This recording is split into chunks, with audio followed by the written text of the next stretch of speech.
I've just always got up in the morning and wanted to fill the day with as much fun as possible, you know? I think it's funny, life. It's amusing, because we take everything so seriously, we care about everything passionately, we have fights, wars, worry about little things, and then we die. But there's nothing, it was pointless. We return to the stars. So I've always thought I want to fill my days with fun. Well, I think life is precious because you can't watch it again. But once you realise you're not going to be around forever, I think that's what makes life so magical. One day you'll eat your last meal, smell your last flower, hug your friend for the very last time. You might not know it's the last time. So that's why you should do everything you love with passion, you know? Treasure the few years you've got, because that's all there is. You have ruminated on death. You've got a long way to go yet, but what will death be like when it comes? Well, the best thing about death is you won't know about it. It's like being stupid, it's only painful for others. So I'm not bothered by it. We do ponder the universe, and it always comes back to us. It always comes back to us, you know, why are we here? We just are. The chance of us being born is 400 trillion to 1, and there's loads of reasons why you can say we're here. It's more what you do with it. It's to eat and drink and make friends and have fun. Make people laugh. Oh, there's no better privilege. When you're more unhappy than happy, there's something wrong and you've got to do something about it. Parties don't last forever, nor should they. People would hate to live forever. They'd hate it. You know, growing up, we were poor and working class. My dad was a labourer. We lived in a council estate. My mum was a housewife. But I didn't really know. Everyone was in the same boat, so I didn't know I was poor. I didn't know I was working class till I got to university and everyone spoke like the Queen. I didn't know what it was, really.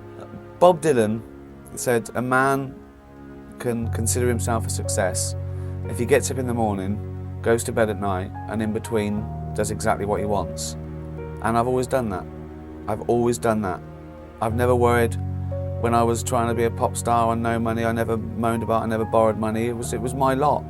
I chose to do that. And I've always done things the way I wanted it. I've never craved money. I've never been proud of money per se. In fact, the first few years of getting a newfound wealth, I felt guilty about it. And I still feel a little bit guilty about it because there was a nobility in poverty, really. And so I've always thought that if I'm going to be rich and famous, then I've got to be proud of how I made my money and how I got my fame. And money making money, I've never understood it. Do you know, I've never understood it. I don't play those games. I don't try and make more money. I've never tried to make money. Feared fame when I first started doing this, and I came to it late and almost accidentally, and I suppose organically. I got a little radio job when I was about 37, 38, after I'd worked in an office for 10 years.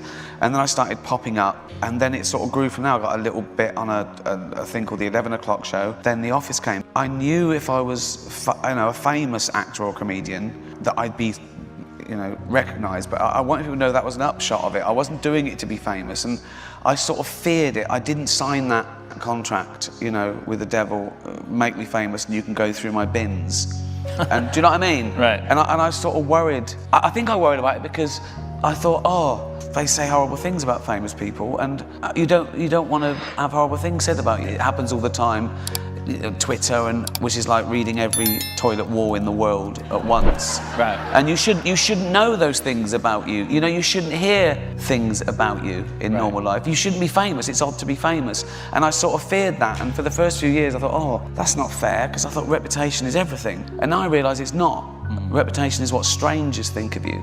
Right. And who you really are is what your friends and family think of you, and they stay forever. So I just don't care now. It's also subjective, that the only real thing is what you do with it, People don't respect facts anymore. Everyone knows my opinion is worth as much as your opinion, but now there's this myth that my opinion is worth as much as your fact, which just isn't true. And it's going to send us back into the dark ages. Just because you're offended, it doesn't mean you're right. I was already a comedian before I sort of decided I'd become a comedian. It just sort of happened. I went on the radio show and I was meant to be the head of speech. I had a normal job. I worked in an office for 10 years, which is what I based the office on. And then I got a job at a radio station. I was meant to go in and sort of be writing little things for the DJs. And because I'm so lazy, I thought, I'll just do this myself. So I went in, I popped up, I did funny things. The bosses said, listen, you're rubbish at your real job, so just do that. And it grew, and I became like the comedy turn on XFM, got discovered by Channel 4 and all that. Nothing gives me an adrenaline rush like coming up with an idea. Honestly, I can't sleep. And if I think of it before I go to bed, I've got to work it over so I don't forget it when I wake up. And that's a lovely thing to wake up to. Oh, that idea, right. You know? And it doesn't get any better than when it's in your head, really. And then you just got to ruin it as little as possible. And honestly, when I first started this, I thought I was a writer, right? And I probably only directed because I realised that I could protect the writing. And then I produced to protect the directing. It's all to protect the idea, everything. And I play that guy because I know how to do that guy in my head. It's trying to realise the vision. You're not afraid of dividing opinion. You're not afraid of, some people saying I disagree with you and some people saying I agree with you. If everyone's agreeing with you, you're in an echo chamber. You've just chosen your people to speak to. I mean, the important thing for me is no one has to laugh. In fact, I embrace the gasps as much as the laughs, because that means they were listening. And offence is good. Offence makes people think. It makes them come up with another argument. I'm just tired of people saying, I'm offended. I want to say, so what? That just means you're just telling me your feelings. I'm never trying to offend. I think I got that reputation from the Golden Globes, maybe, where I gently ribbed some of the richest, most privileged, beautiful people in the world. A joke about a bad thing isn't the same as the bad thing. It's not even necessarily condoning the bad thing. It could be anti the bad thing. It could be veiled in irony or satirical or whatever, but I think people have to, look at what a joke is, what the real target is. I'd only say I'm controversial because I talk about controversial subject. It's funny because comedians always get asked, is there anything you wouldn't joke about? But journalists don't get asked, is there anything you wouldn't write about?